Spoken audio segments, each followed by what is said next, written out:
Welcome to translation. So translation is the process of producing the protein that is coded for in the messenger RNA. Messenger RNA is a copy of the DNA.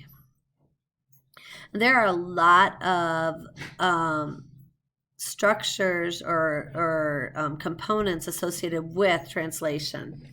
So down here, this is just a table that talks about some of those characteristics some of those structures. So we have an anticodon. An anticodon is the complement to the messenger RNA that a transfer RNA will carry on it.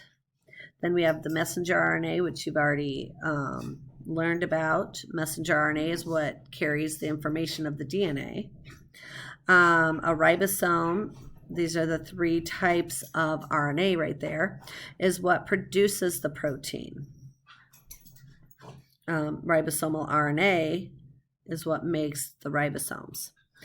A polyribosome is a messenger RNA that has more than one ribosome attached, producing more than one protein. The reading frame. A reading frame is a series of 3 nucleotides that we read in our RNA or in DNA. So if you have A, U, G, C, G, C, A, C, A. This would be one word, this would be one word, and this would be one word. We would read it as 3 nucleotide sequences at a time.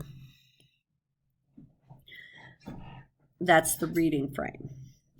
The start codon is the codon in which translation always starts.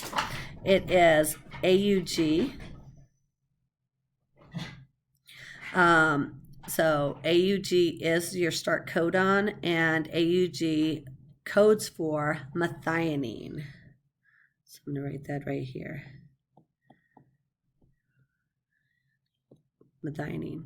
And then there are 3 stop codons that stop translation. So they don't code for any amino acids, they just stop translation. And then here is transfer RNA, which I talked about, carries that anticodon. It's that third type of RNA, and it also holds a piece or an amino acid that is coded for in the actual messenger RNA. So a sense codon is a codon that codes for an amino acid.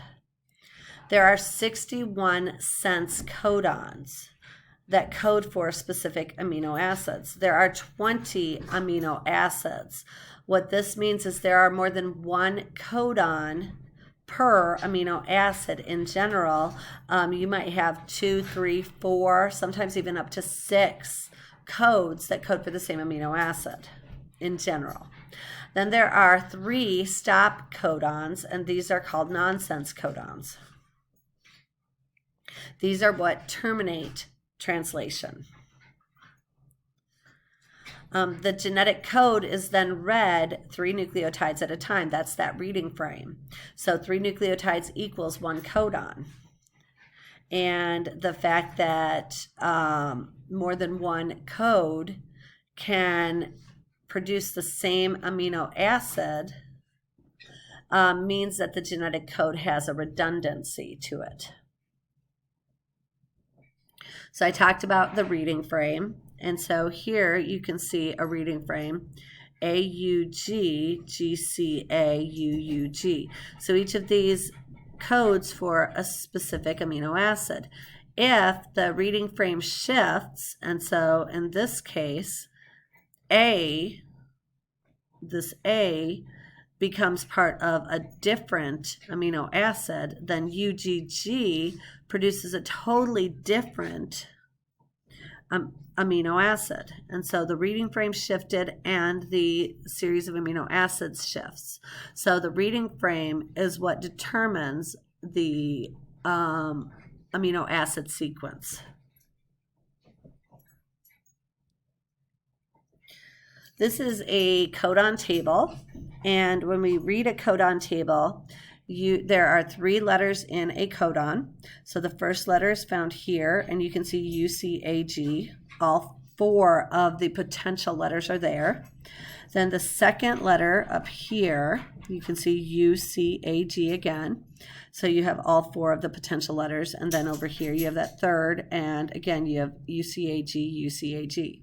So when we read a codon table, the easiest way to do it is we look at the codon, and I'm just gonna make one up.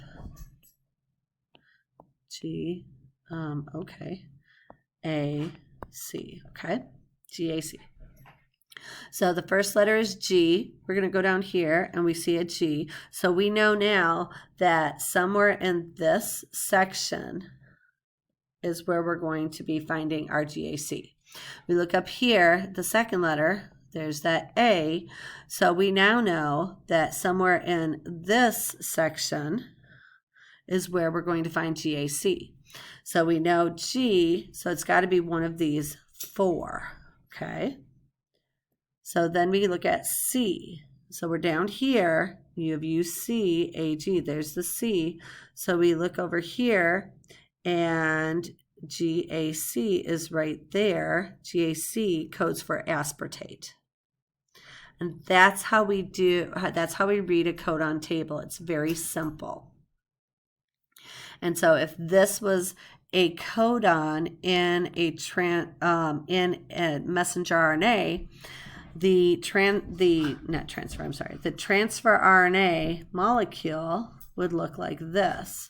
It would have an anticodon that was complementary to this, so C, U, G, and then up here it would have aspartate, and I'm just putting ASP because I can't write the whole word there.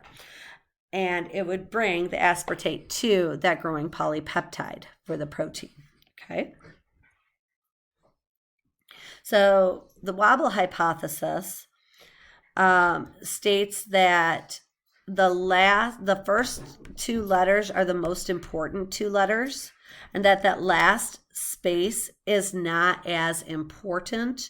And so you could have almost any amino or any nucleotide there, and you can still produce the same amino acid.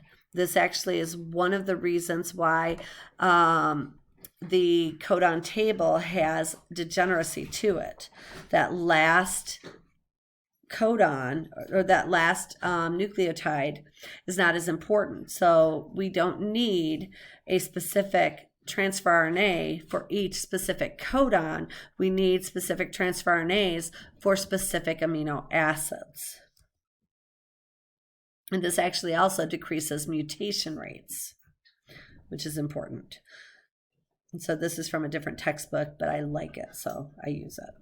I'm going to stop here, and we'll talk more about translation and actually how translation occurs in our next video. So bye.